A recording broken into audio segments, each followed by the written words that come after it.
Friends, Sunday నాటి double header మ్యాచ్లో సాయంత్రం నాడు ముంబై అలాగే ఆర్సీబీ జట్లు తలపడ్డాయి. అయితే ఆర్సీబీ జట్టు ఏకంగా 18 పరుగుల తేడాతో ముంబై పైన గెలిచింది. ముంబై జట్టు మళ్ళీ వరుసగా తడబడుతూనే ఉంది. ఇప్పటి వరకు 3 మ్యాచ్ల్లో వరుసగా ఓడిపోయింది. మొదటి మ్యాచ్ ఒక్కటే గెలవడం జరిగింది. అయితే ఇక గత 3 మ్యాచ్ల్లో కూడా ముంబై జట్టు గెలుపు దాకా రావటం, ఎక్కడొక్కడ ఏదో ఒక చిన్న ప్రాబ్లం రావడం, అవుట్ అయిపోవటం జరిగింది. అయితే ఇక మ్యాచ్ ఆరంభం నుంచి ఆర్సీబీ ఆధిపత్యం చెలాయించగా, ముంబై జట్టు కీలకమైన ఆటగాడు రోహిత్ శర్మ ఇంజరీ కారణంగా పక్కకు వెళ్ళిపోవటం ముంబై జట్టుకి చాలా పెద్ద ఎదురుదెబ్బ అని చెప్పొచ్చు. అయితే ఇక మ్యాచ్ అనంతరం తమ పరాజయం పైన స్పందించిన హార్దిక్ పాండ్యా తీవ్రమైన అసంతృప్తిని వ్యక్తం చేశాడు.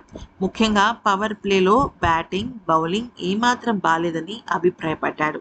ప్రతి మ్యాచ్లో ఆరంభంలోనే వెనకబడిపోతున్నామని, మ్యాచ్ మొత్తం పుంజుకోవడానికే ప్రయత్నిస్తున్నాము అంటూ అసహనాన్ని వ్యక్తం చేశాడు.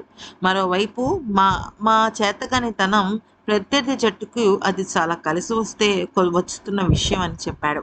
తమ ప్రణాళికలను పూర్తిగా మార్చాల్సిన సమయం ఆసన్నమైందని పేర్కొన్నాడు.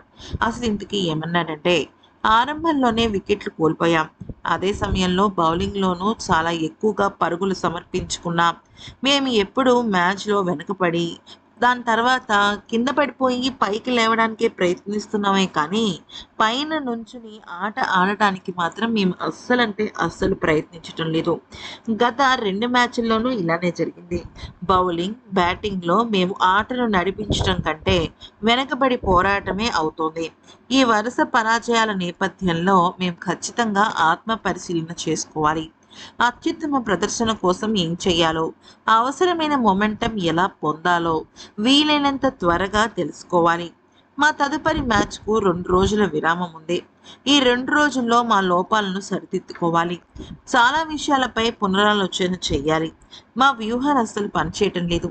అసలు మేము ఆట కన్నా కూడా చెత్త ప్లాన్స్ వల్లనే ఓడిపోయామేమో అనిపిస్తోంది. మా ప్రణాళికలను మా ప్లాన్స్ని మార్చాల్సిన సమయం అయితే ఆసన్నమైంది. ప్రత్యామ్నాయ బ్యాటింగ్, బౌలింగ్ ఆప్షన్స్ను ప్రయత్నించాలి. అంటే ప్రత్యామ్నాయం అంటే ఏంటంటే, ప్రస్తుతం ఉన్న బ్యాటింగ్, బౌలింగ్ అస్సలు బాలేదని, వేరే ఆటగాళ్ళని ఖచ్చితంగా వెతికి తీసుకుని పెట్టాల్సిందే అంటూ చెప్పుకొచ్చాడు. అయితే బౌలింగ్ ఆప్షన్స్ చాలా ముందుకి వెళ్ళి ఆలోచించి మరీ దాన్ని తీసుకోవాలి. అయితే పిచ్‌ని బట్టి నిర్ణయాలు తీసుకోవాలి. మేము ఇంకా మంచి క్రికెట్ చాలా ఆడాలి. 4 మ్యాచ్‌లు పూర్తయిపోయాయి. ఇంకా ఇప్పుడు మేము ఏదో తడబడుతున్నాము అంటే ఎక్కడో ఏదో తేడా చాలా గట్టిగానే జరుగుతుంది. బ్యాటింగ్‌తో పాటు బౌలింగ్‌లో కూడా సత్తా చాటాలి. అలా రాణించినప్పుడే టాస్‌తో సంబంధం లేకుండా విజయాలను సాధించగలం. పవర్ ప్లేలోనే మొమెంటం అందుకోవడం ఎలా అనే విషయం పైన చర్చించాలి. ఎందుకంటే మేము గత 3 మ్యాచ్ల్లోనూ బ్యాటింగ్, బౌలింగ్ రెండిట్లోనూ కూడా పవర్ ప్లేలోనే వెనకబడిపోయాము. జట్టులోని ఇతర ఆప్షన్స్ను కూడా పరిశీలిస్తాం. రుదర్ఫోర్డ్ అసాధారణమైన బ్యాటింగ్ ప్రదర్శన చేశాడు. ఇక రోహిత్ శర్మ గాయం మా జట్టుకి చాలా ఎక్కువ ఇబ్బంది పెట్టింది. రుదర్ఫోర్డ్ని నమ్ముకుని జట్టు అవసరాలకు తగ్గట్టు మార్పులు చేయవచ్చన్న భరోసా ఏర్పడింది. అలాగే మేము చేస్తాం కూడా. ఎందుకంటే రుదర్ఫోర్డ్ దాదాపుగా చెప్పాలి అంటే 71 పరుగులు చేశాడు. వరుసగా 6లు, 4తో విరుచుకుపడ్డాడు. 31 బంతుల్లో 9 సిక్స్‌లు కొట్టాడు రుదర్ఫోర్డ్. కానీ ఆఖర్లో మాత్రం ఇంకా రాణించలేకపోయాడు. దాంతో ఓటమి పాలవ్వడం అయితే జరిగింది. సో హార్దిక్ పాండ్యా అయితే ఇలా చెప్పడం అయితే జరిగిందనమాట. ఇక ఆ తర్వాత అయితే ఈ ఐపీఎల్ సీజన్ 2026లో ఒక వింత సంఘటన చోటు చేసుకుంది. ముంబైలోని వాంఖేడే స్టేడియంలో ఆర్సీబీ అలాగే ముంబై జట్లు తలపడ్డాయి కదా. అయితే ముంబై జట్టు కెప్టెన్ ఎవరు? హార్దిక్ పాండ్యా. బెంగళూరు తరఫున ఆడుతున్న ఆటగాడు ఎవరు అంటే కృణాల్ పాండ్యా.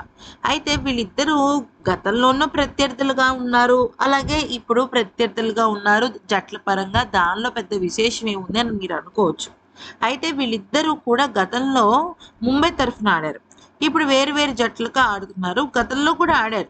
కానీ జరిగిన విషయం ఏంటి అంటే, హార్దిక్ పాండ్యా మొదటి భార్యను వదిలేశాడు. రెండో భార్యను పెళ్లి చేసుకున్నాడు. అంటే ఆల్మోస్ట్ చేసుకోబోతున్నాడు.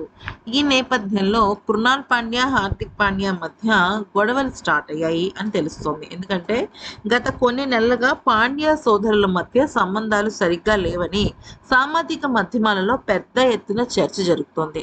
దానికి తగ్గట్టుగా కృణాల్ పాండ్యా కూడా హార్దిక్ పాండ్యాతో కలిసి ఒక ఫోటో కానీ, ఒక పోస్ట్ కానీ, దానికి సంబంధించిన ఎటువంటి అప్డేటు పెట్టకపోవటము, మైదానంలో ప్రాక్టీస్ చేస్తున్నప్పటికీ కూడా అస్సలు హార్దిక్ పాండ్యా వైపు చూడకపోవటము, తన పనేదో తను చేసుకుంటూ ఉండటము, ఇలాంటివి జరుగుతున్నాయి.